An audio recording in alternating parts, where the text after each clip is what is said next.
अस्सलाम वालेकुम नाज़रीन, आज का जो टॉपिक है वो मुख्तारनामे की बाबत है। लेकिन ये जो मुख्तारनामा जिसका आज हम जिक्र करेंगे, ये अदालत में जो मुख्तारनामा इस्तेमाल होता है उसकी बाबत है, जो सेल परचेज करने के काम नहीं आता। अलबत्ता ये जो मुख्तारनामा है, इससे किसी केस की जो पैरवी है ना वो की जा सकती है। अब इसके अंदर जो ट्विस्ट होते हैं ना, वो मैं आपको आज बताऊंगा कि जो लोग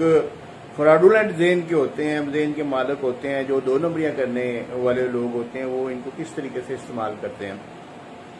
अब जो अदालत में मुख्तारनामा दिया जाता है ना, इसको मुख्तारनामा खास बोला जाता है, यानी कि जो है ना वो power of attorney, special power of attorney, इसको जो है ना वो बोला जाता है। पाकिस्तान में अगर आप पंजाब में अगर आप लोकली रेजिडेंट हैं, लोकली अगर आप इधर रह रहे हैं, तो फिर आपने जो है ना वो पहले तो 500 रुपये का स्टाम्प पेपर होता था पावर ऑफ अटार्नी के लिए, फिर 1000 रुपये का हुआ। अब इस गवर्नमेंट ने जो है ना वो 2000 रुपये का कर दिया है कि वो आपने स्टाम्प पेपर लेना है और उसके ऊपर आपने जो है ना वो मुख्तारनामा पावर ऑफ अटार्नी जो है ना वो तैयार करना है। वो किस तरीके से तैयार करना है, वो वसीका नवीस या कोई कंप्यूटर ऑपरेटर जो है ना वो आपको लिख के दे देगा। जब आप उसको डाटा देंगे कि ये बंदा जो है ना ये मुख्तारनामा दे रहा है और ये बंदा ले रहा है, और उसके बाद ये 2 गवाह हैं इसमें, और जो है ना ये इसका केस है, केस का टाइटल वगैरह और किस अदालत में लगा हुआ है, तो वो जो है ना वो पावर ऑफ अटार्नी जो है ना वो उसको दे देगा। अब उस पावर ऑफ अटार्नी में जो इख्तियारात है ना, वो रूटीन में जो लिखे जाते हैं ना, रूटीन में वो इतने ज्यादा होते हैं कि उसमें सारा कुछ आ जाता है।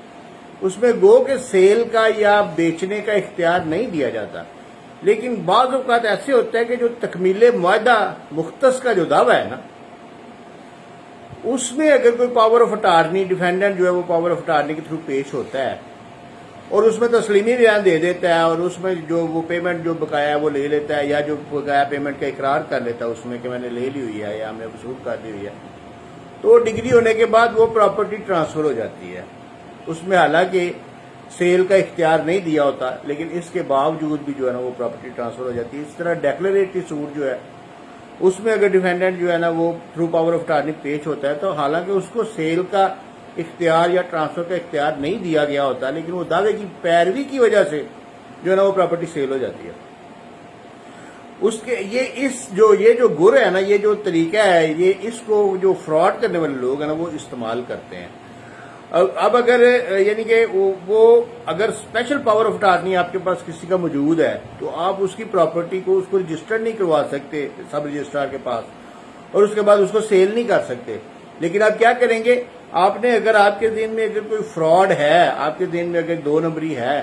तो आप उस पावर ऑफ अटार्नी को यूज करेंगे कोर्ट में, और आपने जिसको जगह बेचनी है वो आपके खिलाफ, यानी कि वो उस जो प्रिंसिपल ओनर है उसके खिलाफ केस फाइल करेगा वो तकमील मुआहदा का। एक वो चलान वगैरह निकलवा के, वो स्टाम्प बना के, तो वो चलान निकाल के स्टाम्प बना के उसके ऊपर वो मुआहदा तहरीर करके तो केस फाइल करेगा। तो जिसके पास वो पावर ऑफ अटार्नी वो जाके बयान देगा, और उसके बाद वो दावा डिग्री होकर वो ट्रांसफर हो जाएगा।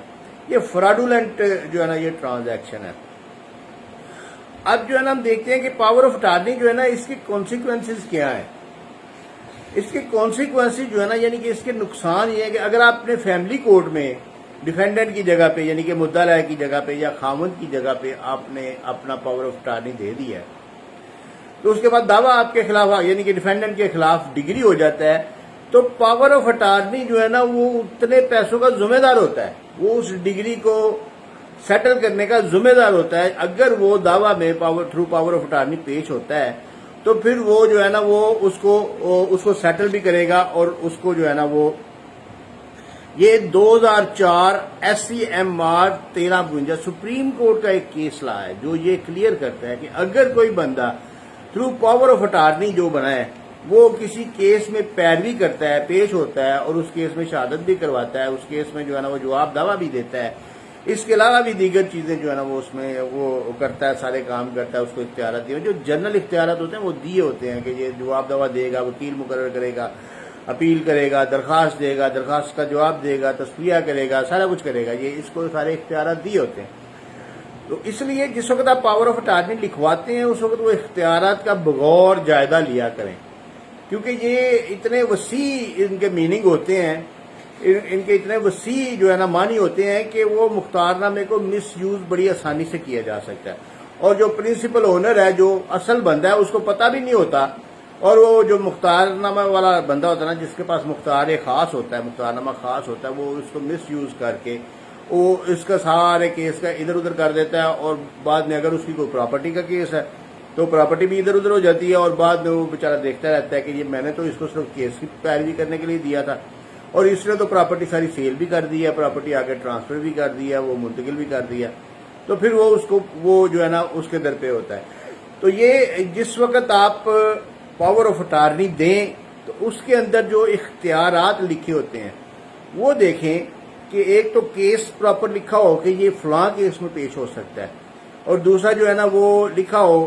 کہ یہ اس فلاں کیس میں پیش ہو کے کیا کیا کچھ کر سکتا ہے، یہ شہادت قلم بند کروا سکتا ہے یا نہیں کروا سکتا، یہ جواب دوا دے سکتا ہے یا نہیں دے سکتا، یہ اس میں کوئی اپلیکیشن موو کر سکتا ہے یا نہیں کر سکتا، وکیل مقرر کر سکتا ہے یا نہیں کر سکتا، یہ سارے پوائنٹس آپ چیک کر کے پھر آپ نے مختار نامے پہ سائن کرنے ہیں۔ تو دوسری چیز جو میں نے آپ کو بتانی تھی کہ جو باہر سے جو بیرون ملک دوست رہتے ہیں، جو بیرون ملک سے پاور آف اٹارنی بھیجتے ہیں، اسپیشل پاور آف اٹارنی، انہوں نے بالکل ویسے ہی بھیجنا جیسے وہ عام جنرل پاور آف اٹارنی بھیجتے ہیں، کہ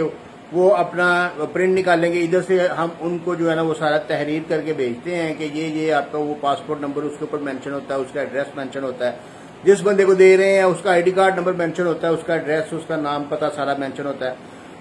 اس کو دے رہے ہیں، وہ جائے گا ایمبیسی میں، اور ایمبیسی میں جا کے ایک کسی ایمبیسیڈر یا سیکرٹری ٹو ایمبیسیڈر یا جو بھی ادھر جو کمپیٹنٹ آفیسر ہے اس کے سامنے اس کے اوپر سائن انگوٹھا کرے گا اور وہ ادھر بھیج دے گا۔ اب ادھر اس نے رجسٹرڈ نہیں ہونا، ادھر سمپل اس نے منسٹری آف فارن افیئر سے اس کی ٹیسٹیشن ہونی ہے، 1200 روپے کی اس کے اوپر یا 2000 کی اب جو ہے نا وہ ٹکٹ ہو گئی، 2000 کی ٹکٹ لگنی ہے، اور اس کے بعد وہ کورٹ میں پیش ہو جائے گا۔ لیکن پاور آف اٹارنی دیتے وقت صرف یہ چیز خیال رکھا کریں کہ اس کے اندر آپ جو اختیارات، جو پاورز آپ دے رہے ہیں وہ آپ کی اپنی پاورز ہیں جو وہ استعمال کر رہا ہے، یعنی کہ وہ ایز اٹ از 100% وہی پاور ہے کہ جو آپ استعمال کر سکتے ہیں، وہ بندہ آپ کا پاور آف اٹارنی جو ہے نا آپ کا، وہ جس کو آپ نے دی ہے، جو اٹارنی آپ کا، وہ استعمال کر سکتا ہے۔ تو اس لحاظ سے یہ آپ کو تھوڑا سا گائیڈ کرنا تھا۔